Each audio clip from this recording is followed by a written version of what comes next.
Apa yang baru diuraikan tentang para Kristen juga berlaku pada kaum Yahudi. Kini mereka yang mengaku Yahudi, nyata-nyata tidak mengikuti jalan Nabi Musa alaihi salam. Bahkan sejumlah besar Yahudi terang-terangan mengaku bukan berasal dari keturunan Bani Israel, yaitu suku bangsa yang khusus kepada mereka Nabi Musa dan Nabi Isa diutus. Salah satu moyang para Yahudi yang bukan Yahudi itu adalah kaum Khazar. Aslinya mereka adalah bangsa kecil yang tinggal di wilayah yang kini menjadi Turki dan Rusia Selatan.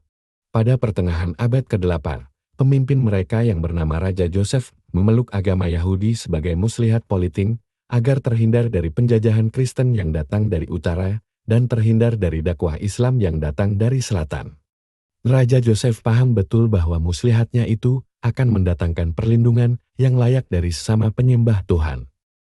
Kini keturunan-keturunan Khazar yang biasa disebut juga sebagai bangsa Askenazim telah tersebar di seluruh dunia, dan mereka diakui keahliannya di bidang seni dan dalam transaksi-transaksi bisnis dan keuangan. Cara hidup mereka bukanlah cara hidup yang diamalkan Nabi Musa alaihi salam dan para pengikutnya. Cara hidup Nabi Musa alaihi salam telah punah ketika Nabi Isa alaihi salam diturunkan. Perlu diingat bahwa Nabi Isa diutus untuk menegakkan kembali cara hidup Musa di kalangan Bani Israel, dan bukan untuk membuat perubahan walau cuma sehuruf. Namun nyatanya, para penulis kitab dan para rabi di masa itu yaitu kependetaan yang menobatkan dirinya sendiri dalam apa yang kemudian menjadi agama Yahudi, bahkan tidak bisa mengenali siapa Nabi Isa alaihi salam. Hal ini menunjukkan betapa jauhnya para Yahudi itu tersesat dari ajaran asli Nabi Musa, padahal itu terjadi 20 abad yang lalu. Terkadang disebut juga sebagai suku Israel yang ke-13. Beberapa ahli sejarah mengaitkan para keturunan Khazar ini dengan salah satu dari 4 tanda kiamat yang utama, yaitu kemunculan Yajuj wa Majuj atau Gog dan Magog, karena mereka hakikatnya adalah Yahudi yang bukan Yahudi. Kaitan ini lebih diperkuat dengan pernyataan Raja Joseph pada tahun 960 yang menyatakan bahwa bangsa Khazar adalah keturunan Togarma, cucu dari Jafet, putra Nabi Nuh, yang menurut kitab Kejadian 10:23 paman Togarma itu bernama Magog. Jika ini benar, maka jelaslah keturunan Khazar terkait erat dengan kemunculan Dajjal, karena kebanyakan dari mereka kini memegang tampuk-tampuk kekuasaan penting dalam aneka sistem terkait yang berpadu menjadi sistem kafir, yaitu sistem Dajjal. Ada pula pihak-pihak yang sangat berhasrat untuk menunjukkan bahwa apa yang terjadi pada Kristen dan Yahudi juga berlaku pada Muslim, dan bahwa banyak yang mengaku sebagai Muslim, tetapi tidak mengikuti jalannya Nabi Muhammad SAW dan para sahabatnya. Ini ada benarnya.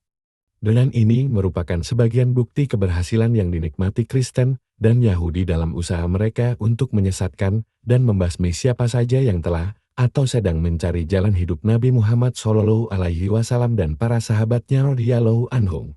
Salah satu metode pemungkas yang digunakan sistem kafir, yaitu sistem Dajjal, dalam menghapus cara hidup Islam, adalah dengan menanamkan cara hidup kafir ke negeri-negeri Muslim, sembari disamarkan dengan peristilahan yang Islami. Kini hampir semua wilayah-wilayah yang dahulu dihuni oleh Muslim telah dikuasai dan diperintah berdasarkan asas-asas sistem kafir dan tidak sesuai dengan kandungan Quran dan Sunnah. Meskipun Rasulullah SAW pernah bersabda bahwa nanti sebagian Muslim akan mengikuti cara hidup para pendahulunya yaitu Kristen dan Yahudi secepat kadal kabur ke liangnya, namun beliau juga bersabda bahwa tidak semua umatnya akan tersesat. Kini masih banyak Muslim yang mengikuti pola kehidupan Rasulullah SAW dan pola kehidupan masyarakat Muslim pertama yang terbentuk di sekeliling beliau. Yang penting adalah, walau terdapat sejumlah Muslim yang menyimpang dari jalan Nabi Muhammad, setidaknya jalan hidup itu masih terpelihara bagi mereka yang ingin mengamalkannya, dan setidaknya masih ada mereka yang mengamalkan jalan hidup itu. Perbedaan yang telak di antara kaum Yahudi, Kristen dengan Muslim adalah, kaum Yahudi tidak lagi mengetahui dan tidak mengamalkan ibadatnya Nabi Musa, kaum Kristen tidak lagi mengetahui dan tidak mengamalkan ibadatnya Nabi Isa. Sedangkan Muslim masih mengetahui dan masih mengamalkan ibadatnya Nabi Muhammad SAW. Jalan hidup Nabi Musa dan Nabi Isa alaihissalam telah punah. Sebagai gantinya, direkayasa dan diproklamasikanlah agama Yahudi dan agama Kristen. Agama-agama buatan ini merupakan senyawa dari sistem kafir yaitu sistem Dajjal. Sistem Dajjal sangat bertolak belakang dengan jalan hidup kenabian, yaitu jalan hidup yang tidak saja diwujudkan oleh Nabi Musa alaihi salam, Nabi Isa alaihi salam, dan Nabi Muhammad Shallallahu alaihi wasallam. Bahkan diwujudkan pula oleh seluruh nabi sejak Nabi Adam alaihi salam hingga ke 124.000 nabi lainnya. Semoga Allah memberkati dan menyejahterakan mereka semua. Di dunia ini, terdapat 3 macam pola dasar pengelompokan sosial. Ada masyarakat sederhana yang hidup sesuai fitrah, yang selaras dengan alam namun tidak mengikuti pola peribadatan kenabian kepada Allah. Lalu ada masyarakat muslim, yang hidup selaras dengan alam sekaligus menyembah Allah dengan cara yang ditunjukkannya melalui Nabi Muhammad Shallallahu alaihi wasallam. Dan yang terakhir, ialah masyarakat kafir, yang hidup tidak selaras dengan alam dan dengan sengaja tidak menyembah Allah. Pada hakikatnya, pasti setiap atom diletakkan pada tempatnya. Dengan keselarasan seluruh alam semesta dengan fasihnya menyatakan keagungan dan keindahan dari yang mengadakan dan yang meniadakan, yang esa, yaitu Allah. Terutama di abad ini, kita telah menyaksikan bagaimana pola hidup yang dianut oleh masyarakat kecil sesuai fitrah dan yang dianut oleh masyarakat muslim, dikikis dan dirusak dengan seksama oleh merebaknya sistem kafir, yaitu sistem Dajjal. Untuk memahami ciri-ciri sistem ini, yang secara lahir adalah perwujudan Dajjal sebagai gejala sosial budaya global, dan secara batin adalah perwujudan Dajjal sebagai kekuatan gaib, maka kita perlu memeriksa sistem Dajjal dengan lebih rinci. Apabila kita kaji bagaimana sistem pemerintahan di negara kafir saat ini, kita akan menemukan bahwa pengaturan dan pengendalian dilakukan dengan cara yang sangat terpusat dan semakin terkomputerisasi dengan kemajuan teknologi terutama di bidang komunikasi dan transportasi. Bersama-sama dengan penggunaan sistem komputer canggih guna penyimpanan dan pengambilan informasi maka pengendalian yang meluas dari satu tempat jadi kenyataan. Kini sebagian besar negara kafir adalah police state dibanding dengan keadaan 100 tahun yang lalu. Maka kini tingkat pengawasan dan pengendalian yang dilaksanakan pemerintah-pemerintah atas rakyat-rakyatnya sangatlah menakjubkan. Dan sebagian besar pengendalian itu dicapai dengan bentuk-bentuk pekerjaan yang tersedia dalam sebuah masyarakat industri masa kini. Jelaslah bahwa kini bentuk usaha yang paling umum adalah perusahaan besar, baik milik swasta maupun pemerintah. Perusahaan-perusahaan semacam ini biasa memiliki cabang-cabang yang tersebar tidak hanya di satu negara, tapi juga tersebar di banyak benua, bahkan di seluruh jagat. Siapa saja yang bekerja pada perusahaan semacam itu akan dikendalikan oleh tata tertib perusahaannya. Dalam kehidupan mereka sehari-hari, para pekerja secara bertahap semakin diwajibkan untuk menjunjung tinggi aturan perusahaan di atas akal sehat dan kemanusiaan. Bahkan sebuah perusahaan pribadi maupun usaha kecil diatur dengan ketat tentang apa yang boleh dan tak boleh dilakukannya. Semua orang selalu diajarkan bahwa aturan-aturan ini dibuat demi kebaikan mereka sendiri. Namun mereka tak pernah diberi kesempatan untuk melihat apa jadinya kehidupan ini bila aturan-aturan ini tak ada. Tidaklah mengherankan bila di negara kafir ditemukan bahwa mereka yang mengendalikan pemerintahan biasanya juga mengendalikan perusahaan-perusahaan besar. Kaum elit penguasa kafir mengendalikan sistem hukum kafir, yang digunakan untuk mengatur semua subsistem yang saling berkaitan dalam sistem kafir, yaitu sistem Dajjal, dengan menentukan bentuk usaha apa yang diizinkan, serta tata tertib apa yang harus ditaati para pekerjanya. Ini berarti bahwa kehidupan di negara kafir itu sangat dilembagakan, dibakukan, dan diatur kini. Pengelompokan masyarakat yang paling umum berpusar pada pekerjaan. Bentuk organisasinya bagaikan piramida, cara pengaturannya Fir'auni. Ini memungkinkan yang sedikit mengatur dan memperbudak yang banyak, seringkali tanpa yang banyak menyadari betapa besar derajat pengendalian yang menimpa mereka. Semua lembaga-lembaga kafir dijalankan demi menangguk untung semata.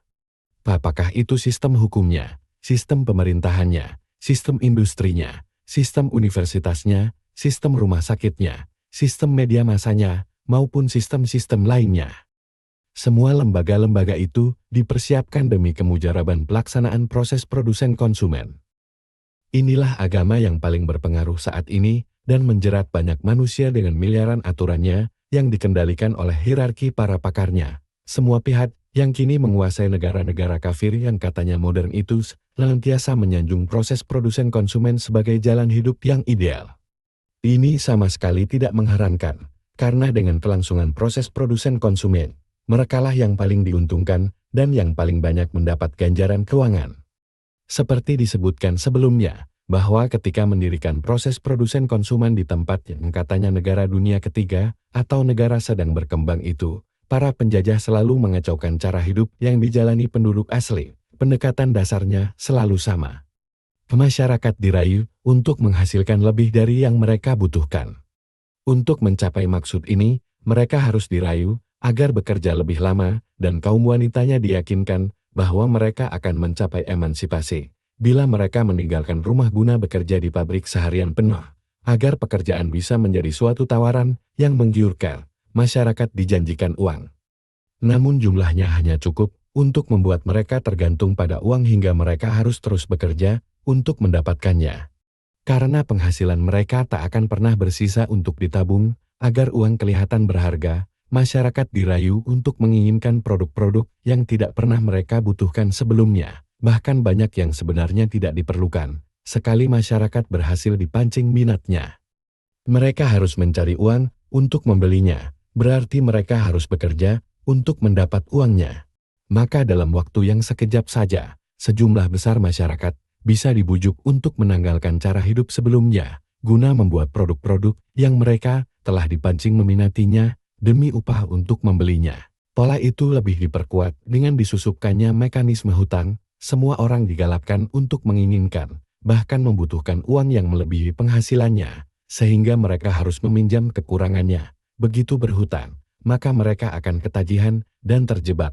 Istilah ambil sekarang, bayar belakangan, bagi sebagian besar orang biasanya berarti, sekali Anda berhutang, Anda akan terus berusaha melunasinya seumur hidup. Memang, rangkap bunga majemuk adalah jerat yang teramat ganas. Tentu ada saja yang walaupun telah terbujuk untuk menghendaki harta benda, mereka tidak bisa mendapat pekerjaan atau tidak mau dipusingkan untuk mendapat pekerjaan. Mereka malah memilih kejahatan. Bagi para penguasa kafir, keadaan ini adalah alasan yang ideal untuk menegakkan sistem hukum mereka yang melindungi namun sekaligus meningkatkan pengendalian atas para pekerja.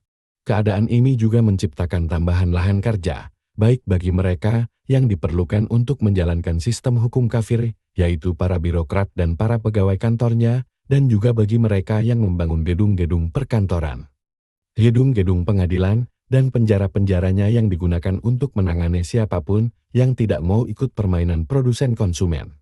Tentu saja semua denda-denda yang berhasil dikumpulkan proses peradilan tidak akan cukup untuk membiayai pendirian semua bangunan dan untuk gaji yang pantas bagi mereka yang bekerja di sana. Dengan demikian harus dipungut pajak-pajak tambahan.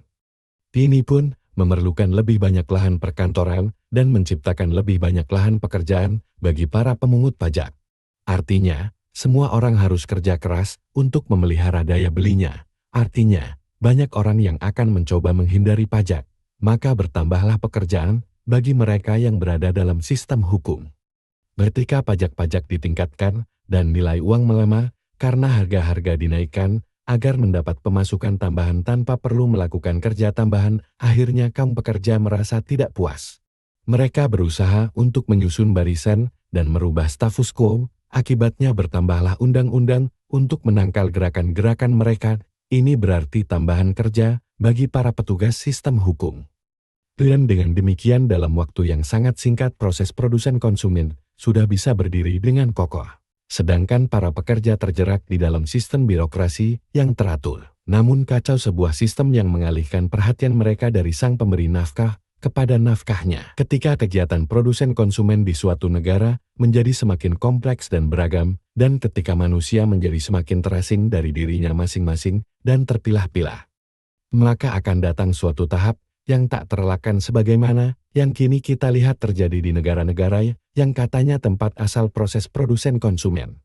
Proses bunuh diri inilah yaitu proses produsen konsumen kafir yang hampir-hampir memusnahkan pola perilaku yang sangat bertolak belakang dengannya, yaitu gaya hidup kenabian. Miliaran manusia kini terjerat dalam sistem kafir, yaitu sistem Dajjal.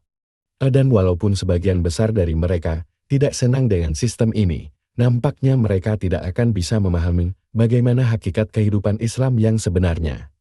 Sebelum keruntuhan proses produsen konsumen di negara-negara high-tech North semakin menjadi-jadi, karena mereka telah diprogram dengan sempurna untuk meyakini bahwa kehidupan yang berasas pada proses produsen konsumen adalah cara hidup yang beradab dan maju.